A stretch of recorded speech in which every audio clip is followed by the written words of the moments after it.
नमस्कार, आप देख रहे हैं राष्ट्रीय प्रस्तावना और मैं हूं आपके साथ ज्योतिका। आइए रुक करते हैं फटाफट खबरों की ओर। लोकसभा ने मंगलवार को एक राष्ट्र एक चुनाव विधेयक पर संयुक्त संसदीय समिति की रिपोर्ट की समय सीमा बढ़ाने के प्रस्ताव को मंजूरी दे दी। इस विस्तार से समिति 2025 के शीतकालीन सत्र के अंतिम सप्ताह के पहले दिन तक अपनी रिपोर्ट प्रस्तुत कर सकेगी। यह प्रस्ताव एक राष्ट्र एक चुनाव समिति के अध्यक्ष पीपी चौधरी ने पेश किया। उन्होंने सदन से आग्रह किया कि संयुक्त संसदीय समिति को संविधान विधेयक 2024 और केंद्र शासित प्रदेश विधियान विधेयक 2024 पर अपनी रिपोर्ट को अंतिम रूप देने और प्रस्तुत करने के लिए अतिरिक्त समय दिया जाए।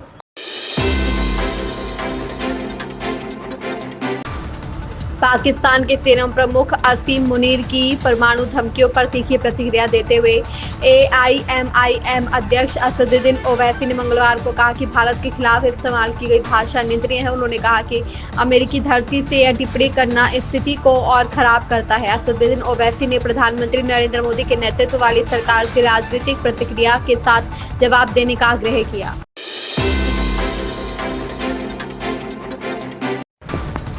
बिहार विधानसभा में विपक्ष के नेता तेजस्वी यादव ने मतदाता सूची के विशेष गहन पुनरीक्षण को लेकर चुनाव आयोग की कड़ी आलोचना की और उस पर एक संवैधानिक संस्था के रूप में अपनी स्थिति का दुरुपयोग करने का आरोप लगाया। बिहार के पूर्व उप मुख्यमंत्री तेजस्वी यादव ने यह टिप्पणी चुनावी राज्य बिहार में विशेष गहन पुनरीक्षण को लेकर इंडिया ब्लॉक नेताओं द्वारा किए जा रहे विरोध प्रदर्शन के बीच की।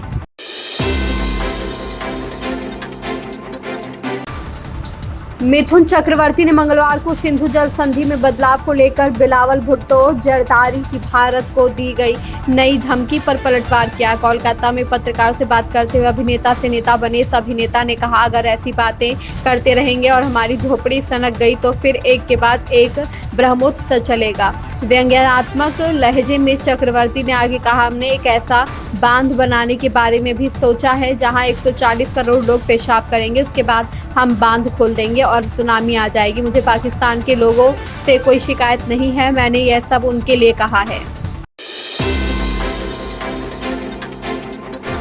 देश के कई हिस्सों में इन दिनों आसमान से आफत बरस रही है। कहीं सड़कें जलमग्न हैं तो कहीं पहाड़ दरक रहे हैं। भारतीय मौसम विभाग ने 12 अगस्त को देश के कई राज्यों में भारी से अति भारी बारिश का अनुमान जताते हुए रेड और येलो अलर्ट जारी कर दिया है। राजधानी दिल्ली और NCR में रविवार देर रात मूसलाधार बारिश हुई, जिससे कई इलाकों में जलभराव की स्थिति बन गई।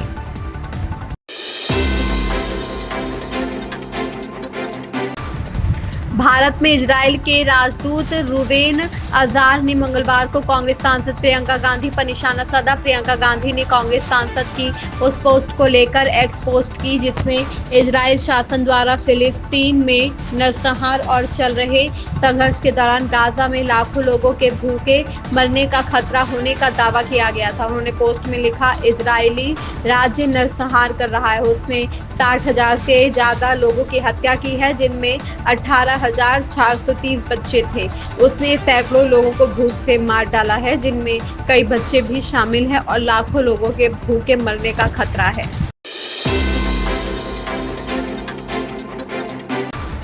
कांग्रेस नेता राहुल गांधी ने मंगलवार को चुनाव आयोग पर एक व्यक्ति एक वोट के सिद्धांत को लागू करने का अपना कर्तव्य नहीं निभाने का आरोप लगाया और मतदाता सूची में अनियमितताओं के दावों का हवाला देते हुए कहा कि अभी पिक्चर बाकी है। गांधी ने कहा कि उनकी पार्टी संविधान की रक्षा में लगी हुई है और आगे भी ऐसा करती रहेगी। राहुल गांधी ने भारत के चुनाव आयोग की तीखी आलोचना करते हुए आरोप लगाया कि वह एक व्यक्ति एक वोट के सिद्धांत को लागू करने में विफल रहा है, जिसे उन्होंने संविधान की नींव बताया।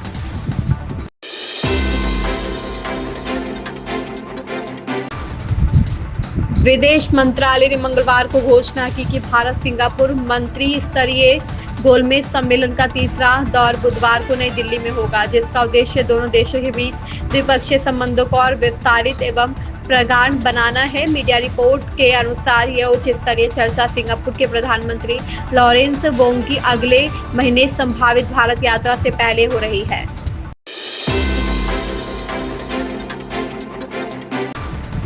सिद्धार्थ मल्होत्रा और जानवी कपूर की रोमांटिक फिल्म परम सुंदरी का ट्रेलर आज रिलीज हो गया है। ट्रेलर में सिद्धार्थ और जानवी के बीच जबरदस्त केमिस्ट्री देखने को मिली है। ट्रेलर में रोमांस के साथ कॉमेडी और ड्रामा की भी झलक देखने को मिली है।